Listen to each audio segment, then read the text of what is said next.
take stock of where the Yankees are at right now. And, Michael, they add another piece back to the bullpen today in reacquiring Tim Hill. They get him back, and it adds a different kind of wrinkle to that bullpen, which has already been set up by Brian Cashman, is very strong. Well, Hill's the last piece. You know, they didn't have a left-hander in the bullpen, which I think they could have survived because they have a lot of right-handers that get out lefty, who Major League Baseball Network said is the best reliever in baseball. The Yankees are set up out of that pen, meaning that there's going to be less stress on their starters. They could give them maybe 5 innings, and that bullpen can cover 12 outs. And I want to bring up Hill again because it's that funky lefty delivery to the plate. Then you've got Williams with the airbender, and you've got Jay Cousins with that slider, and they're thinking they can develop Fernando Cruz and get his pitches a little better once they get him in that lab. And then Loaizaga back. So power arms, a lot of movement. That's exactly what this bullpen needs, including, as you said, the strikeouts. Oh, it's unbelievable. The toys now at the disposal of Aaron Boone.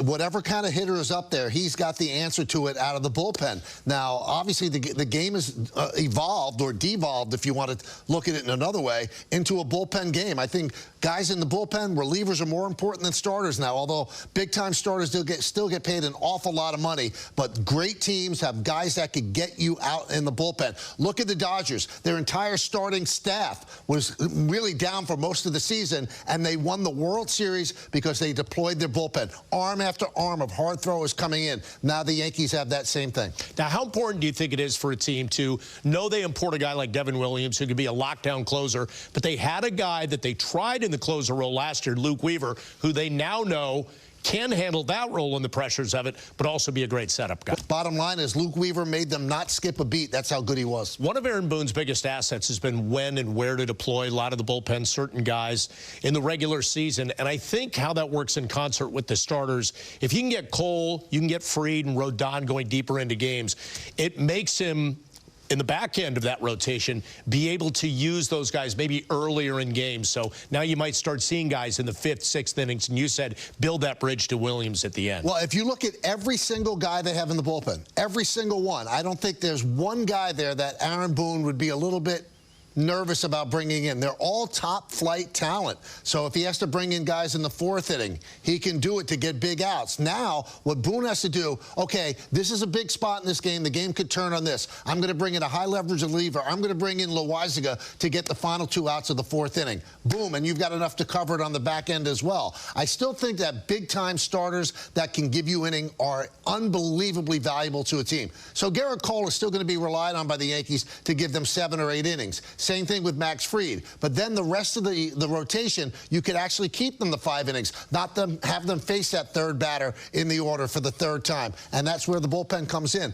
It's going to help the Yankees an awful lot. Everything's setting up for the trip down to Tampa. That's coming very quick. I think at the start of the show we had the countdown bug. People looking forward to the first spring game, February 21st on Yes. Clay Holmes was an okay pitcher with the Pirates. He became an all-star with the Yankees. So the Yankees see something with Carrasco. But I will tell you this.